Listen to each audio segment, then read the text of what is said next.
Hi, my name is Christian Pavlinski, and in this video, I'll be showing you how to create an orbit camera or model viewer camera using Cinemachine and Unity 2019.3. I went ahead and downloaded the Atom Character Pack and imported the Cinemachine package from the package manager. When you import the Atom Character Pack, if you want to follow along, you'll have to remove the old post-processing folder. I opened up the guard scene and then I removed the missing component for the post-processing, and I also added a canvas with 3 buttons. These buttons will be used to transfer between the different views of our orbit camera, or points of interest.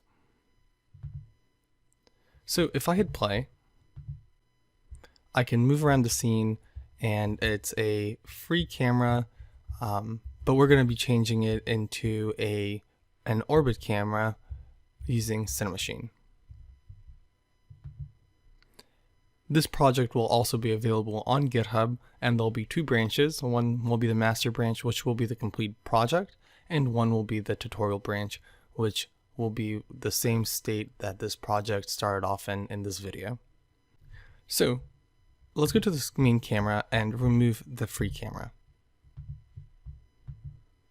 Next, we can create a new empty game object and call it orbit camera main.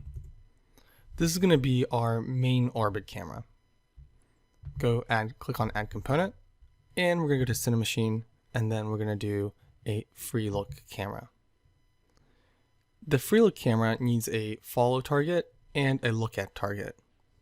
We're going to use the spine.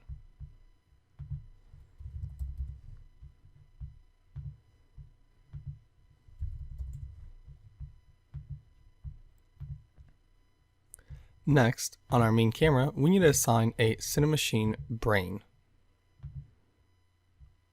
When you assign the brain, you can see the camera jump to the section where the orbit camera is. Now if I hit play, I can move around the scene using the orbit camera. But you can see that the controls are a little wonky and the input never freezes, so it's always going to rotate when I move my mouse. Let's fix that. The first thing that we can do is go to the orbit camera and adjust, and in this view here, in the scene view, you can kind of see these red gizmos. Those are the orbital constraints. We're going to make the bottom one right at the bottom of the feet, but not too close to the ground so that the camera doesn't penetrate the geometry. And we're going to make the height 0. And that will position the center of the orbital at the look at and follow target. And the height we're going to position slightly above the character.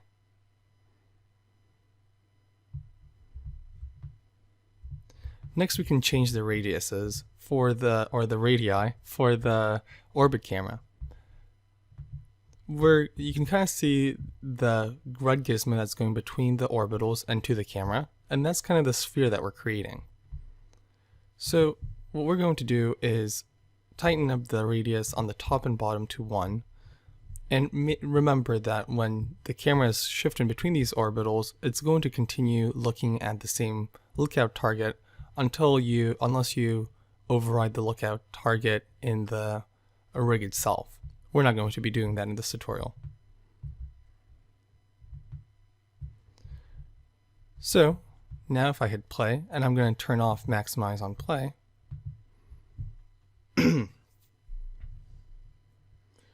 we can see that the orbital is a little more close.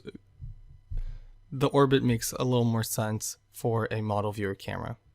We're going to increase the height because I want to make sure that the user can get to the top of the helmet. And we can do that by making sure that save during play is checked. And now our adjustments will save during play mode. I'm going to make the height 2. And make the radius a little tighter. So now you can kind of now the user can get closer to the top of the character. Next, we want to make sure that the input matches the ones that we're more familiar with, which is like the dragging mechanics of an iPad. To do that, we're going to not invert the x-axis, but invert the y-axis. Now, these controls are a little more familiar to most users. Next, we're going to slow down the Y speed, because right now it's a little fast. And we have a basic orbit camera. So, with a basic orbit camera, we can create a few scripts that allow us to zoom in and out, and to freeze input. Let me explain to you how that will work. To zoom in and out, we're going to actually be changing the radius and height by a multiplier. For example, the bottom reg height and radius will shrink as the user zooms in. And let me undo those changes. And I'm going to make sure that save during play is checked off, so when I'm making these changes to demonstrate what we're doing, it won't save after play. And for the input, what we're going to do is we're going to actually clear the input axis names at start, and then pass the input axis value through a script. And when the user is hitting the left mouse button, and we're going to set the value to 0 when the user lets go of the left mouse button. So let's do that. Over here I have the scripts pre-written because it would take too long to write them in this video tutorial, but I'll quickly go over them and how they work. The freeload camera input prevents the user from being able to move the camera without holding down the left mouse button. First, we find a Cinema freeload camera, and we have to make sure that we're using the Cinemachine namespace. I require a Cinemachine freeload camera to make sure that we have it on start and we don't have to look for a null reference. I specify the input axes for the X and Y. These are the same names that you saw on the camera before I removed them in the gameplay video. And after I get the freeload camera, I set the input axis name to be blank. In update, I check if the user is holding down the left mouse button. Then I grab the axis and the axis value and make it equal to the input axis with the correct naming. And I do this for both the X and Y axis. When you release the button, I set the values to 0. The zoom script is longer and is outside of the scope of this video, but if you have any questions, leave comments below. So, if I apply the freelook input to the orbit camera, and this is the script that will prevent the camera from moving when the user does not hold down the left mouse button, you can see that the input axis name's cleared, and when I hit the left mouse button and drag, you can see the input axis values grow. Next, if I add the freelook zoom component and leave these at default, you'll be able to see that the orbitals grow and shrink as I use the mouse scroll wheel. So now we have a simple orbit camera that can be used to view models. Let's go one step further by adding multiple points of interest. To do that, I'm going to duplicate this camera. And for the follow position, I'm going to specify the head rig. I don't want to specify the head object because the origin of that object is actually at the feet of the user.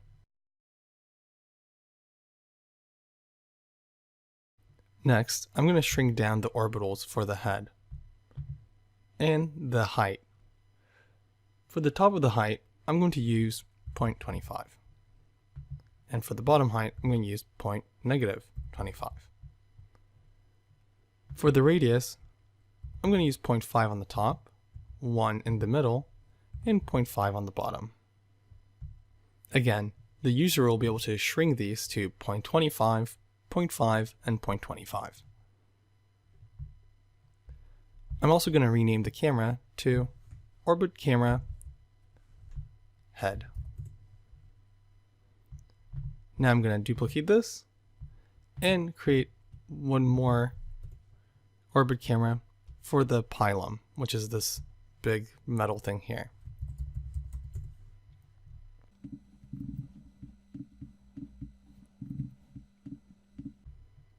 And I'm going to make these values equal, more similar to the ones that were on the guard himself. 2, -1, 1, 3, and 1. Now that I have the separate cameras, we're going to transition between these cameras depending on what button we click. To do that, we need to create a new empty, and we're going to call this State Driven Camera. And we're going to add a component, Cinemachine, and we're going to use the State Driven Camera. Next, we're going to parent the orbit cameras underneath the State Driven Camera. We see that an animation target is required. The State Driven Camera actually gets the states from an animator controller. So let's create one. I'm going to go to Assets and create a new folder called Animations. In Animations, I'm going to create an animator controller. I'm going to call this Camera States. I'm going to create empty states for the main, create a state for head, and create one for pylon. We're not going to create transitions between these states. Instead, we're going to handle the transitions using code. So we can add a component to our state-driven camera called the animator component. And we can specify our camera states as the controller. Now we can specify the state-driven camera into the animation target. Now when we click the plus state, we can create a new state, and by default we can assign the main camera. We can create another new state, and on main we're going to still use the main camera. Next we create another new state, and for the head state we're going to use the head camera, and for the pylon state we're going to use the pylon camera. To transition between these states, I've created a small script called the animation state controller. It gets a reference of an animator and then has a public function called setAnimationState, which requires a state name and then simply crossfades the animator to that state within 0 seconds.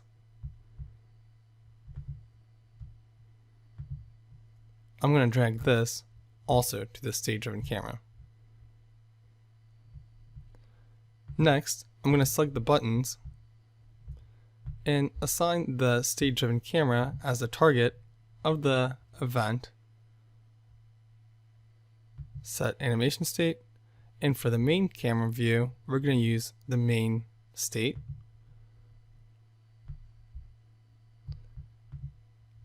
and we're going to do the same thing for the rest of the buttons.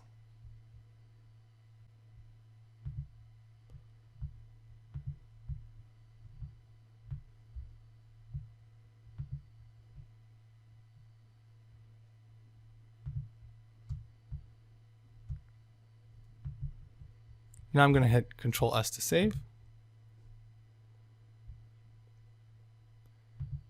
And now my camera can shift between the different objects in my character.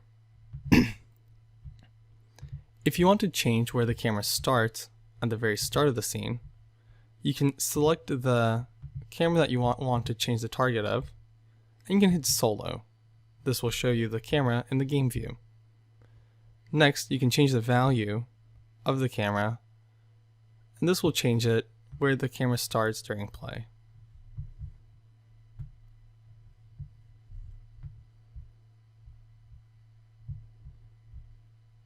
And we're going to do the same thing on the pylon.